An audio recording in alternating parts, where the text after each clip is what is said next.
Punto 4 está triple carácter de la libertad, principio, derecho, valor constitucional, y ya expliqué el significado de cada una de estas características.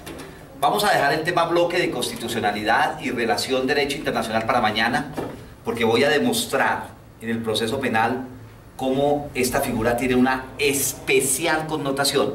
Igual que el problema de dignidad humana, todo el mundo habla de dignidad humana y a veces no se conoce el contenido. Pues mañana vamos a trabajar el concepto de bloque de constitucionalidad muy concreto y la relación con el derecho internacional, básicamente frente a los efectos de la cosa juzgada en Colombia. Y vamos a encontrar la importancia y la trascendencia de esta figura. Vamos a continuar, mañana empezaré entonces el análisis procesal con esta figura. Ubiquen por favor estos temas, de los cuales vamos a tratar de avanzar lo que más podamos en el segmento de hoy. Asuntos constitucionales relacionados con el derecho a la libertad, y ya entendemos derecho también como principio y como valor, y su privación, su restricción. Entonces digamos, ahí tenemos como unos 9 o 10 temas constitucionales que serían objeto de análisis a profundidad a propósito del problema de la libertad. Primer fenómeno. El problema de la libertad y la eventual privación o restricción de la libertad, queridos colegas, tiene un enfrentamiento constitucional directo con el problema de la presunción de inocencia. Directo.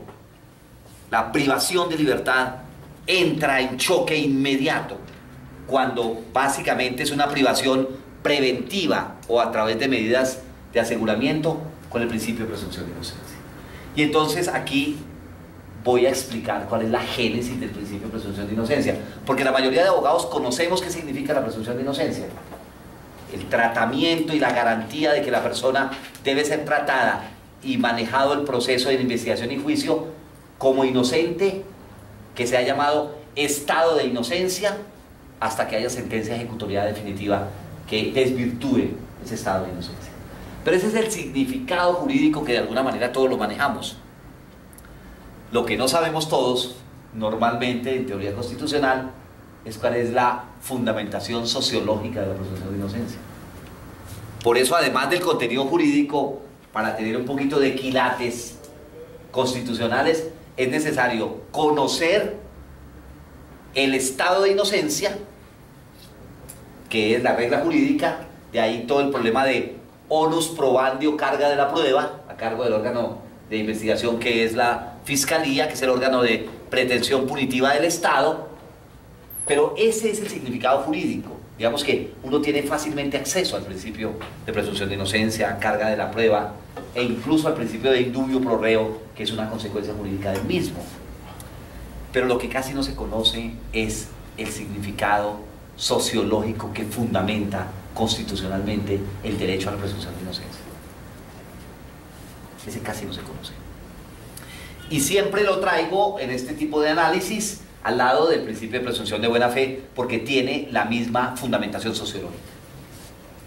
Recuerden, queridos colegas y queridos compañeros, que cuando hablamos de presunción de inocencia o presunción de buena fe, que son derechos del nivel constitucional de los ciudadanos, estamos hablando de una regla presupuestada. La buena fe se presume y la mala hay que probarla. La buena fe es un deber de los ciudadanos y una obligación de las autoridades públicas, artículo 83 constitucional. La persona se presume inocente hasta que sea judicialmente culpable, dice la regla constitucional. Por tanto, las presunciones son presupuestos de ordinario en la sociedad.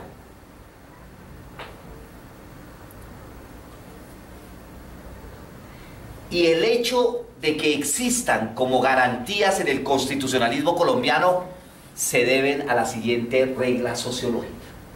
Es el fundamento sociológico de la existencia de la presunción de inocencia y presunción de buena fe, que tiene que ver con el problema de la libertad y la privación en el proceso penal.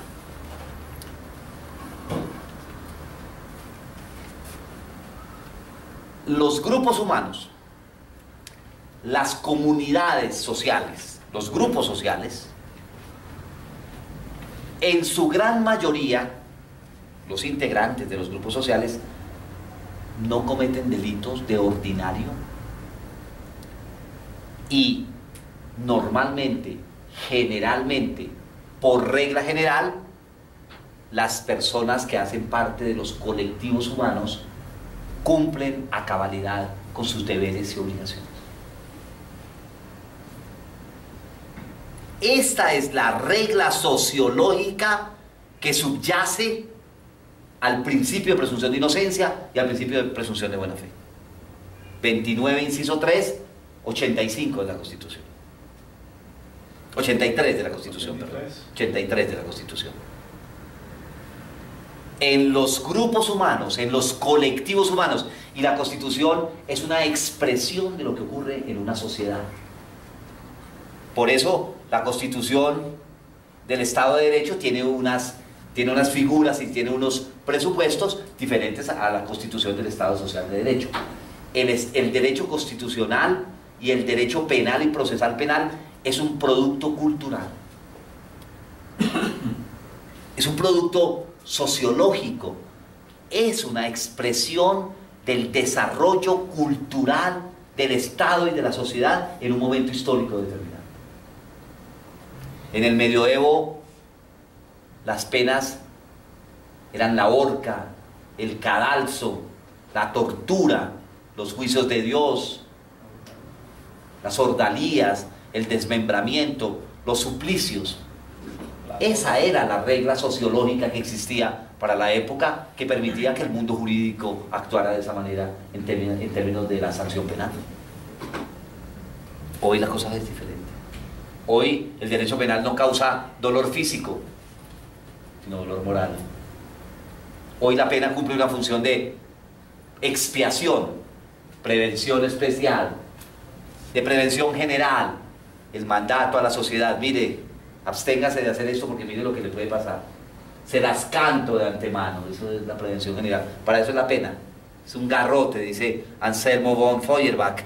Es un garrote para que usted actúe de tal manera, y si no, está su garrotazo. Eso es lo que llamamos olímpicamente y pomposamente las funciones de prevención general y prevención especial. Es una función de atemorizamiento a la sociedad. Eso es lo que hace el derecho penal. Cuando le dice: usted, alcalde, en el carrusel de la contratación, en el sentido del fallo, está oscilando una pena entre 17 y 24 años en Bogotá por el problema del contrato de las ambulancias. Está mandando un mensaje a él para la expiación de la pena, pero le está mandando un mensaje al colectivo. Prevención general negativa, prevención especial positiva.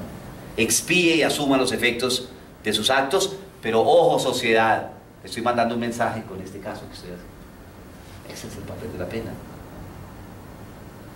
Sin tener que meternos en eso de la retribución justa, ni más ni menos la pena en un Estado social de derecho todavía talionaria. La retribución no es más que mal por mal. Todavía estamos en el fundamento de la pena de hace 200 años. Hemos avanzado muy poco. Un estudio bien interesante sería: ¿es válida la pena retributiva en un Estado social de derecho? Esa sería una investigación en derecho constitucional. Tal vez no.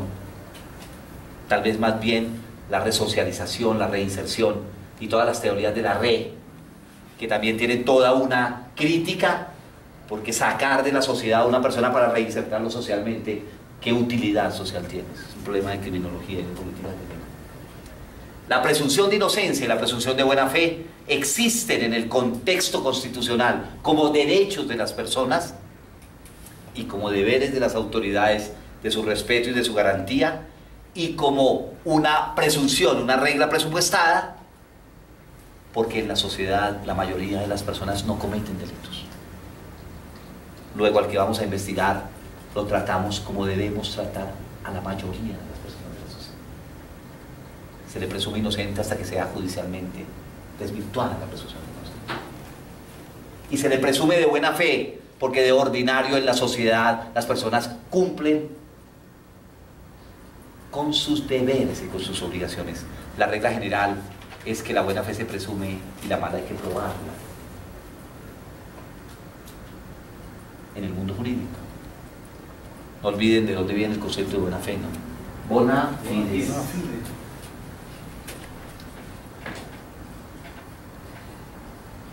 Y entonces uno dice, ¿qué es la buena fe? Desde el punto de vista constitucional y sociológico, la buena fe es la conciencia de la rectitud y la probidad. Una persona actúa de buena fe cuando actúa prevalido de la conciencia de la rectitud, de la lealtad, de la transparencia, de la licitud de su comportamiento. Eso es lo que significa buena fe.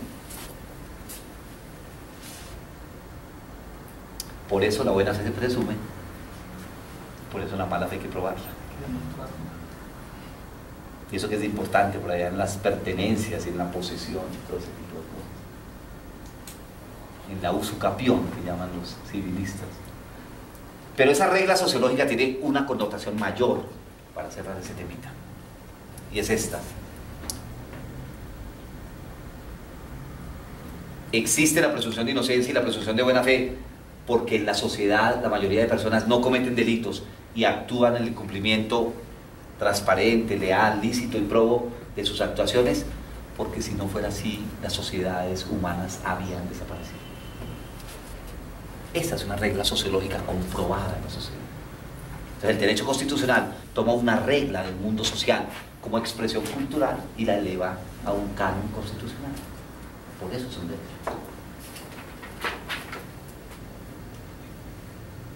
Uno dice, la mayoría de funcionarios públicos cumplen con sus deberes y son honestos. Hay uno que otro tema. La mayoría de los contratistas o contratantes en el mundo privado cumplen con sus deberes de buena fe en la ejecución de los contratos. Hay unos que no. La mayoría de los deudores cumplen las obligaciones del derecho privado. Por múltiples razones habrá unos que no. La regla general para que la sociedad persista, subsista, se mantenga, es que las personas no cometan delitos y que actúen con la conciencia y la rectitud de sus deberes. Uno dice, en este curso debe haber 18 personas, la mayoría viene a clase. Se presume a buena fe. Si uno mira el número de investigaciones penales frente al número de personas y el número de personas condenadas y el número de personas procesadas y el número de personas privadas de la libertad, uno dice, en un país que tiene tantas personas, el número de personas privadas de la libertad, entendiendo que no todos los casos llegan a los jueces y que no todos los casos se judicializan, que no todos llegan a las investigaciones, pero tenemos más o menos, en un estado de cosas inconstitucional, como ha dicho la Corte Constitucional, unas 150.000 personas privadas de la libertad en Colombia, frente a una población de 46 millones de personas. Aquella máxima que los buenos somos más. La regla general es que la mayoría de personas actúan de buena fe y la mayoría de personas no cometen delitos. Por eso existe el estado de inocencia o presunción de inocencia, como llaman los constitucionalistas, y por eso existe el principio de buena fe, que es el principio de buena fe que tiene dos efectos. Primero, es un deber para los particulares y para los funcionarios públicos para mantener la regla sociológica, y dos, es una presunción. Se presume que las personas particulares actúan de buena fe cuando acuden ante un funcionario público. Por eso la eliminación de todos esos trámites innecesarios, y por eso la actividad del servidor público tiene que ser de no ponerle trabas, sino más bien solucionarle de la mejor manera posible la petición, el motivo y el acudir de un particular ante el Estado. Por favor, leamos el artículo 83 de la Constitución.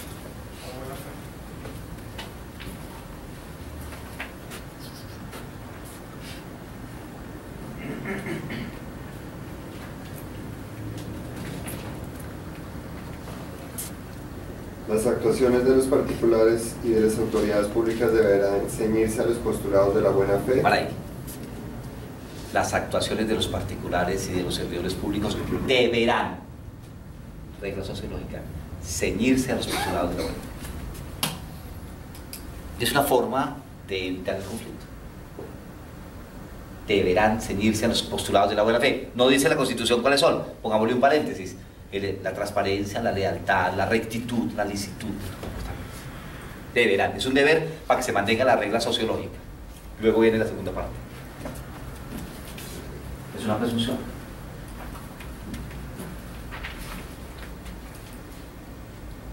La cual se presumirá en todas las gestiones que aquellos adelanten ante estas. Como es una regla sociológica, se presume, se presupuesta. Por eso la buena fe hay que presumirla, hay que darla por sentada, y la mala hay que demostrarla. Esa es la razón de ser de estas dos categorías que son derechos en el contexto constitucional. Y por supuesto el derecho y el fenómeno de la presunción de inocencia entonces acarrea todo lo que tiene el artículo 7º del Código de Procedimiento Penal: carga de la prueba a cargo del órgano de pretensión punitiva del Estado, Fiscalía; regla de indubio pro reo, toda duda se resuelve en favor del procesado; y el hecho de que no puede invertirse la carga probatoria de que trata el artículo 7º, es decir, que el fulano no tiene que entrar a probar su inocencia. Bien, primer asunto constitucional. En un Estado constitucional solo debe estar privado de la libertad el fulano al que le han desvirtuado la presunción de inocencia. Porque solo hasta la sentencia ejecutoriada la persona ha sido demostrado culpable, responsable. Es decir, se ha quebrantado, se ha quebrado legalmente la presunción de inocencia. Luego, la regla general en un Estado social de derecho, regla general, es que solo debe imponerse penas de privación de libertad, que es la pena fundamental entre nosotros, a quien ha sido declarado judicialmente culpable. Primera regla general. Luego, la privación anterior a la sentencia entra en choque con la presunción de inocencia y resulta, por esa razón, en un Estado social de derecho, no ser la regla general, sino ser la excepción. La privación de la libertad antes de la sentencia no es una pena anticipada. Primera idea constitucional. Eso lo ha dicho todo el desarrollo jurisprudencial de la Corte Constitucional. La privación de la libertad antes de la sentencia, que conocemos como privación preventiva de la libertad, como medida de aseguramiento, es en la teoría constitucional del Estado social de derecho una medida cautelar de tipo personal. Lo que es un embargo y secuestro en el proceso civil es la detención preventiva del proceso penal, guardadas proporciones. No se puede entender que la detención preventiva es una pena anticipada porque el fulano se le condena en la sentencia. Luego, en su naturaleza jurídica, en su más profundo significado constitucional, la privación de la libertad antes de la sentencia constituye un acto de carácter preventivo, provisional, cautelar. Luego, no tiene nada que ver con responsabilidad. Y si no tiene nada que ver con responsabilidad, la privación de la libertad en un Estado social de derecho, que debe garantizar la libertad conforme al artículo 13 y al 28, porque son derechos inherentes a la persona humana, la privación de la libertad tiene que ser la excepcionalidad. Y nada tiene que ver con responsabilidad. La responsabilidad se discute en el juicio y se discute en la sentencia. Se define en la sentencia condenatoria o absolutoria. Luego, el primer choque constitucional, el primer enfrentamiento constitucional que tiene el problema de la privación de la libertad en materia procesal penal de carácter preventivo, medida de aseguramiento. Acuérdense que se llama detención preventiva, medida de aseguramiento intracarcelaria, etcétera, el centro de reclusión. Es una tensión, como lo llama la jurisprudencia de la Corte Constitucional, entre el derecho al estado de inocencia o presunción de inocencia y de buena fe y a la privación de la libertad como un procedimiento de naturaleza eminentemente temporal. Temporal. Porque no se sabe cómo va a salir la sentencia. La jurisprudencia del Consejo de Estado es absolutamente prolija. Persona que haya sido privada de la libertad y no se le haya demostrado su responsabilidad en sentencia, cuando esa privación es temporal, medida de aseguramiento, se debe indemnizar, porque esa privación, así sea legal, resulta ilegítima en un Estado social de derecho. Mucho cuidado con eso. Toda privación de la libertad, independientemente del motivo de la sentencia, la absolución, indubio, atipicidad, una causal de ausencia de responsabilidad, lo que sea, toda privación de libertad cautelar, donde el Estado no haya desvirtuado la presunción de inocencia en un Estado garante de los derechos fundamentales, conduce a responsabilidad del Estado por privación injusta de la libertad. Así los requisitos sean lícitos, así la medida de aseguramiento haya sido discutida, confirmada en segunda instancia. Porque prevalece la presunción de inocencia frente a un procedimiento de naturaleza cautelar. Esa es la forma y el Estado, el tipo de Estado frente a esta situación. Bien, segundo elemento importante. El problema de la privación cautelar o preventiva o provisional de la libertad, que es la que se hace dentro del proceso antes de la sentencia y que inicialmente le corresponde al juez en función de control de garantías, que es el juez penal municipal, y cuando el caso es de competencia la Sala Penal de la Corte Suprema de Justicia, a un magistrado de la Sala Penal del Tribunal de Bogotá. Tiene como uno de los principios que lo regulan la existencia de un proceso sin dilaciones injustificadas, como dice la Constitución. Toda persona tiene el derecho a un proceso sin dilaciones injustificadas. En el contexto de los derechos humanos, ese principio se denomina el derecho a un juicio en plazo razonable. Juicio en plazo razonable. Nosotros lo llamamos juicio sin dilaciones injustificadas. El vencimiento de términos se considera la materialización del derecho a un juicio sin dilaciones injustificadas, al derecho a que una persona la investiguen y la juzguen en un plazo razonable, entendiendo lo razonable la complejidad del caso, la disponibilidad del Estado en su investigación y en su estructura de la arquitectura procesal, y entendiendo que el fulano no puede torpedear desde la defensa el vencimiento de términos. Entonces, el derecho a un plazo razonable es un derecho constitucional que viene desde la teoría de los derechos humanos, aquí llamado derecho a un juicio sin dilaciones injustificadas, y el vencimiento de términos a la persona que está privada de la libertad cautelar o provisionalmente constituye una causal de excarcelación por aplicación del principio del juzgamiento en plazo razonable. Sí, doctor. En ese caso se ha creado un conflicto grande cuando el artículo 199 del caso de la licencia habla del mes. Víctimas. Entonces, en un pronunciamiento de la Corte se tomó ya la libertad no como derecho, sino como beneficio. Ajá. Muchos jueces acá de conocimiento ni del circuito, se les llega el escrito. Sí, que dice prohibido los beneficios. Entonces, puede no es un beneficio.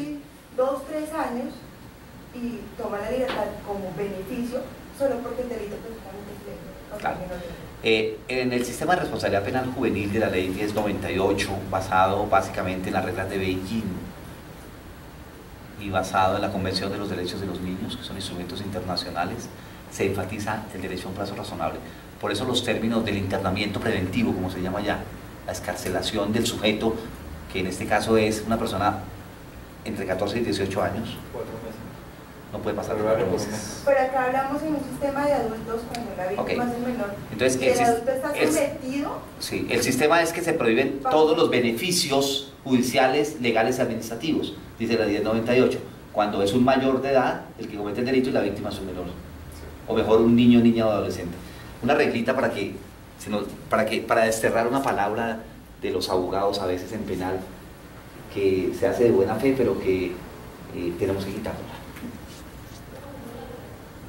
Los derechos de los niños, niñas y adolescentes son derechos prevalentes, superiores y de mayor rango constitucional, por lo que dicen los artículos 42 y 44 de la Constitución.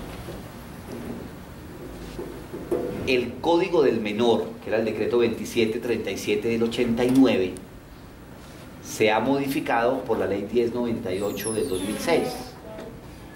Y ese código no se llama Código del Menor, se llama Código de Infancia y Adolescencia. Luego, en la teoría de los derechos humanos no se habla de la categoría menor. Niños, niñas y adolescentes. Legislación de niños, niñas y adolescentes. El Código de Infancia y Adolescencia habla de 3 etapas: de la primera infancia, de 0 a 6, de la niñez, de la primera infancia, de la niñez y de la pubertad o adolescencia. Niños, niñas y adolescentes. En la explicación de motivos de la ley 1098 en el debate en el Congreso, se dijo que se le cambiaba el nombre del Código del Menor por Código de Infancia y Adolescencia, porque los sujetos destinatarios como infractores o como víctimas de esta legislación no son menores frente a derechos de mayores. Eso implicaba una relación de jerarquía de inferioridad de los derechos de los mayores a los menores. Y como los derechos de los niños, niñas y adolescentes están por encima de los derechos de los mayores, nunca más se terminó menor. Porque hablar de menores o de derechos de los menores es ponerlo en una situación de inferioridad jerárquica frente a los derechos de los adultos. Por eso incluso cambió el nombre de la legislación. ¿Vale? Muy bien. Problema del plazo razonable, con la aclaración por supuesto válida y cierta del problema de la última parte del sistema de responsabilidad penal juvenil, sistema, órganos y funciones, policía judicial de infancia y adolescencia, jueces en función de control de infancia y adolescencia, fiscales, defensoría, etcétera, funciones con las especificidades del sistema de infancia y adolescencia. Nunca más menores ni derechos de los menores. Ojo con eso. Bien. Tercer aspecto. Uno de los problemas centrales que tiene el problema de la privación de la libertad cautelar en el proceso penal, medidas de aseguramiento, es que la Constitución tiene un desarrollo y una principialística y la ley tiene otra regulación. Mientras desde la Constitución se plantean unos aspectos jurídicos, en la ley pareciera que la cosa va en contravía de esos principios. Como la Constitución no puede regular todos los fenómenos jurídicos, recuerden un principio que hay en teoría constitucional que se llama el principio de la facultad de configuración legislativa. El principio de facultad de configuración legislativa significa en teoría constitucional que la regulación de los derechos, principios y valores constitucionales se hacen de manera general a partir de unos postulados genéricos, fines y postulados genéricos, y se difiere la regulación a la ley. Se envía al ordenamiento legal para que regule el problema. Esto es muy importante en materia procesal, en materia de privación de libertad cautelar. El punto de partida para la configuración legislativa es el principio de legalidad en materia procesal penal. Y el principio de legalidad en teoría penal y en teoría procesal cumple dos funciones desde el punto de vista constitucional. La legalidad. Recuerden que el artículo 29 dice: nadie podrá ser juzgado sino conforme a ley preexistente al acto que se le imputa ante juez o tribunal competente y con observancia de la plenitud de las formas propias de cada juicio. La ley permisiva o favorable, aun cuando sea posterior, se aplica de preferencia a la ley restrictiva o desfavorable. Regla general, legalidad, excepción, principio de favor rey, favorabilidad. Bien. Desde la génesis del Estado liberal en la Revolución Francesa, la legalidad cumple dos funciones. La legalidad busca evitar el abuso y la discrecionalidad del servidor público de turno.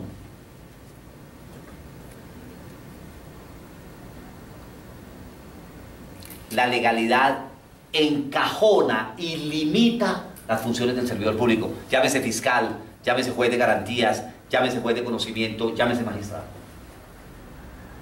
El primer objetivo que tiene la legalidad procesal en materia penal se llama el objetivo o función límite o de control. Es atribuirle unas facultades al servidor público que ahora llaman operador jurídico para que ese funcionario público responda con unas funciones o facultades perfectamente delimitadas en la legislación. Por esa atribución